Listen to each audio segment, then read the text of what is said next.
Hello friends, आज आपल्याला chicken fry बनवायचा आहे। घरच्या घरी आपल्याला बाहेरच्यासारखं चिकन फ्राय बनवू। आता मी त्याच्यासाठी 1 किलो चिकन घेतलेला आहे। आता आपल्याला हे चांगलं 4-5 असं थोडं कट करून घ्यायचं आहे।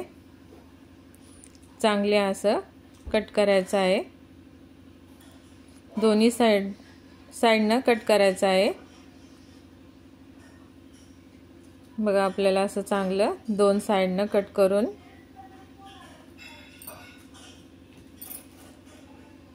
आता आपल्याला एका परातीमध्ये 2 चमचे तेल, लाल तिखट, हळद, तर आपल्याला धने पावडर, गरम मसाला, कस्तुरी मेथी,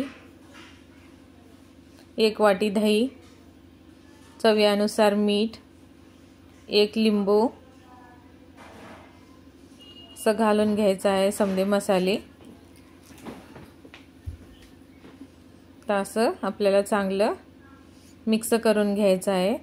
चांगलं एकजीव करून घ्यायचं आहे। 1 ते 2 मिनिटं असं चांगलं मिक्स करून घेऊ। मिक्स करून सनी आता आपल्याला चिकन घेऊन सनी चांगलं असं आपण पीस घालून घेऊ। आता आपल्याला ही चांगला असं मसाला घेऊन सनी हाताने असं मध्ये चिऱ्यांदामध्ये भरायचा आहे। बघा, असं चांगलं लावून घेऊ आपण।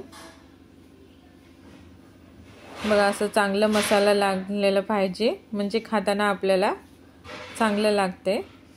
आता आपल्याला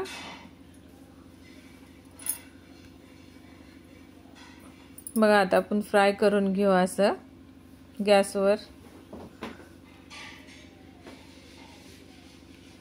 असं आपल्याला जाळी ठेवून असं गॅसवर चांगलं 5 ते 10 मिनिटं चांगलं असं लालसर भाजून घ्यायचं आहे। बघा, आपलं चिकन फ्राय झालेलं आहे।